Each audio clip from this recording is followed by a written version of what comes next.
Hey, so something I think is worth talking about, at least in terms of theoretics, is really how simple Mick Gordon's Doom kicks are, like fundamentally speaking. Because really, every single one of them at the end of the day is just a low end sine signal and then a white noise high end signal. And when you realize that every sound that you experience throughout the day has both low end and high end frequencies in it, you kind of start to think of different ways that you can mix, we'll say, abnormal forms of white noise, textural white noise, into these basses. As a demonstration, I've got a low end sine signal here. It's just a default sine wave and serum. And then on top of it, I have various printer sounds.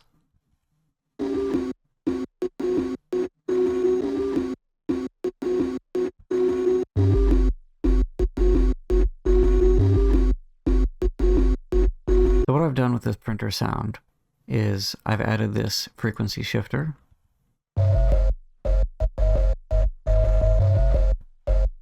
I just thought it made it sound dissonant and cool, right? That's not really the important part. The important part is this EQ right here and what it's doing to the printer.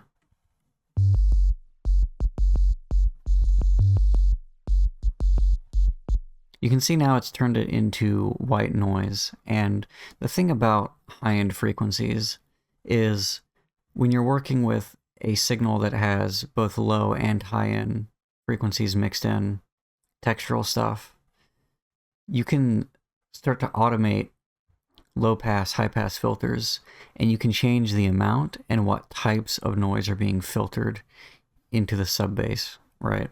So what's happening here is that over the stretch of this very short track, I'm slowly bringing this guy all the way back down.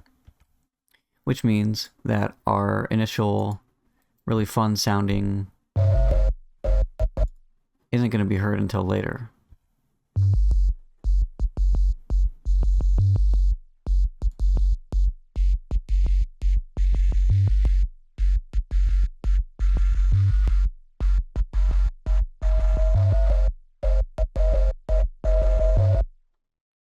And that's the basic fundamental setup for any Mick style kick, right? Sub-bass white noise. It's everything that you do after that shapes the sound. And it's a lot more freeform than you might think. It's basically just using the shit that you have in your garage, right? Because at his GDC, I'm sure he remembers a good amount of plugins, probably the ones that he goes back to the most, his favorite ones. But if you look at the setup, you can see that it's just a lot of pedals. Pedals are distortion and effects. There's amps, more distortion, and then there's various other effects and EQs, compressors, etc. Right? So essentially, you're just applying filters, distortion, and then whatever effects, just grab into my little bag. Oh, here's an erosion, here's a phaser. I don't know, throw on this, throw on that, right? Just see what happens. And you'll notice how this kind of really unremarkable noise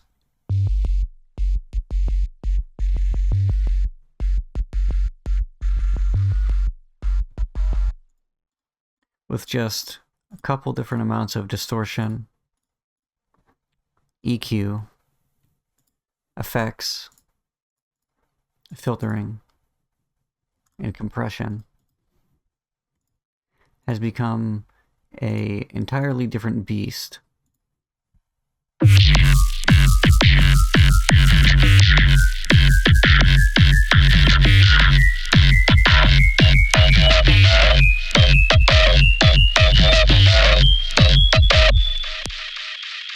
So, okay, smartass, I hear you ask yourself, what are all those effects then? What was the thought process? What does it all mean, right? So first in the chain, we have our first filter. What this filter does is it just shapes the white noise even more, right? And it's not too big of a contributor up until we start to get our resonant sound into play.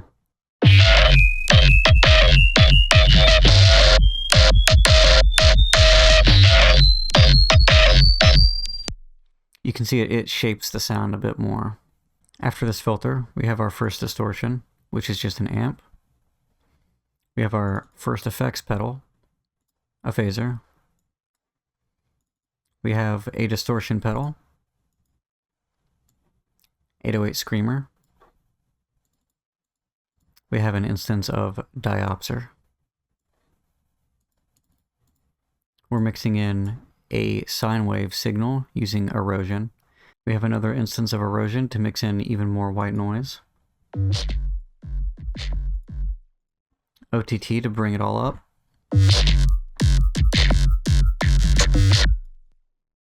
Cram it, which is just multi-band distortion, so this is more compression and more distortion in one. Then we have an EQ to shave off some of the really, really high-end content. And then we have a delay, but this isn't necessarily an incremental part of the sound. It is just for a transition later. And this other auto filter I skimmed over earlier doesn't really do much other than just fade the sound in.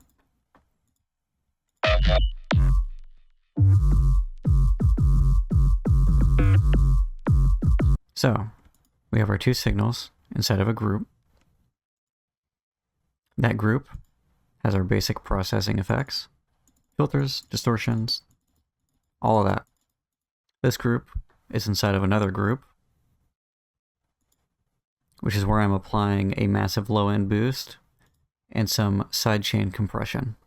Our new kick bass, made out of a printer noise and a sine wave, is put inside of another group folder, but with a kick and a copy of the same kick.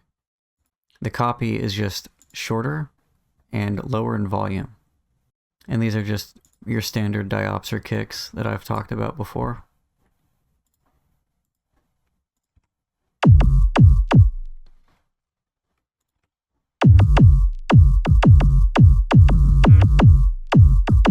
And then to glue the sound together even more, there's another OTT. And then another filter to help ease things in.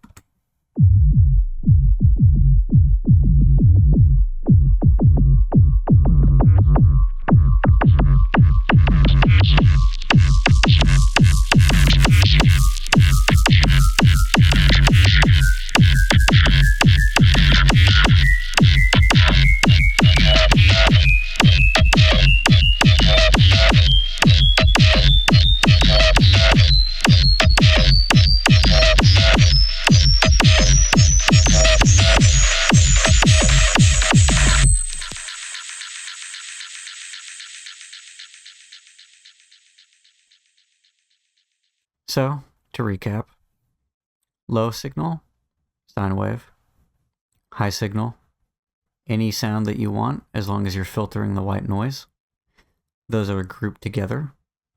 That group contains all of your kick effects, which are typically EQ, filters, distortion, and compression in various amounts alongside any other creative effects you want to toss in. That is grouped together with a juicy diopser kick, and then on the final group we have an OTT to mush everything together nicely, and any other additional effects or filters you may want. So that being said, let's see what we could do by putting together a sine wave and the sounds of a printer, filtering the printer's white noise, and then layering that like we would typically with an Argent synth track.